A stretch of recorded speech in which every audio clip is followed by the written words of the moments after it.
Joining us, we began with major progress being made on Capitol Hill in the Republican effort to overhaul the U.S. tax system.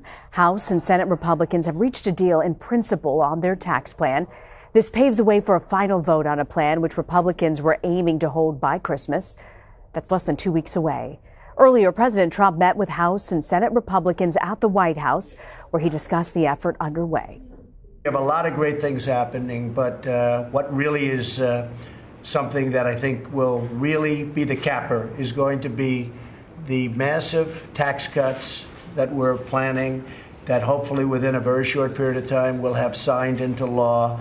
It will be bigger than anything ever done in this country, bigger than the Reagan cuts, bigger than any cuts, and it'll also be reform. And there are also some other things in that bill that are very, very big, that are somewhat unrelated, but ultimately I think it's all related. I want to bring in Michael Scherer.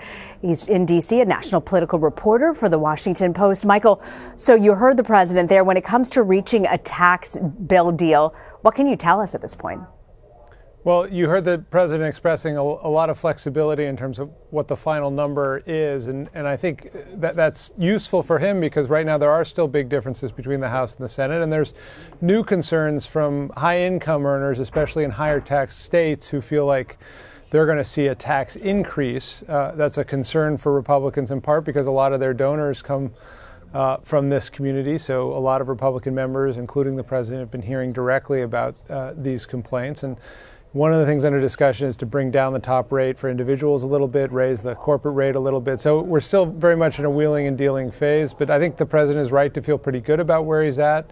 The Senate still expects to have a vote next week, which is plenty of time before Doug Jones comes up and is seated.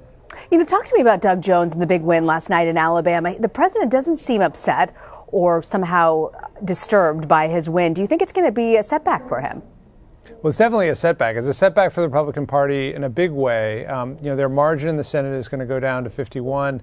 And more importantly, that they now have a realistic, although still distant, shot at losing control of the Senate in 2018. If Democrats can hold all of their seats that they currently have and then pick up a seat in Arizona and pick up a seat in Nevada, they will retake Senate control, which would be incredibly damaging to the president in his first term. So that's a concern. It also will scare a lot of other Republicans who are running in 2018. You heard the president there mention that we need to elect more Republicans. A lot of those Republicans are really terrified right now because all the signals do not look good. You saw in Virginia and again in Alabama, high African American turnout, women breaking for Democrats by large margins, a lot of enthusiasm among Democratic base voters. All of that bodes well at a time when the president is polling, it's something like 35%, depending on what poll, approval ratings. Historically, midterm elections tend to be landslides against the president if he's polling down at that level. I mean, you look at that breakdown just about women, black voters, young voters who turned out. I mean, there was a 20,000 vote difference between the two candidates there. What do you think this says for Democrats as well in the base? Well, look, Alabama is such a Republican state. This is a state that 63% of Alabama voters voted for Trump in 2016. So for a Democrat to win there is really an accomplishment, even if by a hair's breadth. Now, he had a lot of advantages. He way outspent Moore in television advertising. He actually had an organized campaign, whereas Moore didn't really have much of a campaign. He was a good candidate. Moore had a lot of problems beyond the allegations against him. But what it shows is basically what we were talking about in 2010 and even 2009 after President Obama had been elected. Remember, 2008 was a big year. Obama was very excited. He was going to change the country. And what he found was, voters against him were more motivated in these special elections and midterms than the people who are for him. And voting against something is generally what gets people out in these midterm elections. And Democrats right now have a lot of enthusiasm on their side, and they have a president who's really unpopular, who's really stuck his finger in a lot of people's eyes. A lot of people, even in deep South red states like Alabama, want to show up at polls, and that's the concern for Republicans. This is really, midterm elections are turnout games, and you've got to get people to come to the polls. And right now, Republicans have a real fire lit under them. And Democrats have a fire lit under them. Sorry. Understood. No, there are Republicans who are already calling for Jones to vote with them. How hard is it going to be for Jones, being a Democrat, representing a very red state, largely Republican, as he moves forward and tries to navigate the Senate and his voting record? He's not going to vote Republicans. That's a messaging tactic designed to put some pressure on him. He's going to be up for re-election in 3 years, so he's going to have to worry about that while he's here. But there is a model in place. Joe Manchin comes from West Virginia, another state that went enormously for President Trump. He remains very popular in his state. And so I think what you'll see is Jones will be more conservative than most of his colleagues on big issues, probably on guns, even on fiscal issues, debt spending issues.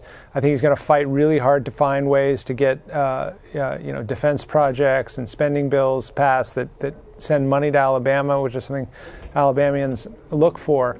But he's going to caucus with Democrats. And on bigger issues that matter quite a bit, he's going to be a vote for Democrats. And Alabama's just going to have to look at that in a few years. And 3 years is a long time in this political environment, and decide whether whatever he's been able to deliver for the state is worth the cost of him voting with Democrats. I mean, I think if there's a Supreme Court justice who comes up who is pro-life, and if Doug Jones plays a role in stopping that person from getting to the court, it'll be very interesting to see what happens to him in his reelection. And also interesting because of how this affects Steve Bannon. What impact does it have on his war against the GOP establishment, Michael?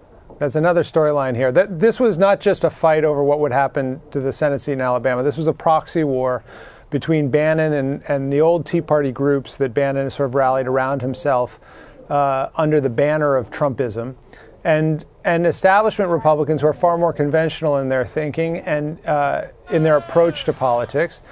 Bannon basically put all his chips and helped convince President Trump to put all his chips at the end on Roy Moore. And, there is blame to go around on both sides here for what happened in Alabama. But allies of Mitch McConnell and these Chamber of Commerce, these sort of establishment Republicans groups now have a real message to bring to states like Arizona and Nevada. They can say, look what happened in Alabama. If we elect the more controversial candidate, the candidate who's going to have a tougher time in the general election, we are putting at risk a Senate seat. And I think that message with the example of Alabama is going to be far more effective than it was before, and that's going to make it harder for someone like Danny Tarkanian, who's running on sort of the Bannon ticket in the Republican primary in Nevada, to win that primary. And I'm also curious about the Republican senator from Arkansas, Tom Cotton. What does this mean for him if he's potentially plucked to go to the CIA? Will Republicans, particularly the president, be less likely to back a move like that? Well, I think that would be a decision for the president and Cotton. And I think there are lots of ways for Republicans to avoid what happened in Alabama. It was a very particular race. You have a very particular longtime Alabama politician in Roy Moore with very particular views, twice turned out of the court. Then you have these allegations come up, which rattles the race. Then you have the fact that he just wasn't much of a candidate. He wasn't able to perform and wasn't able to raise money.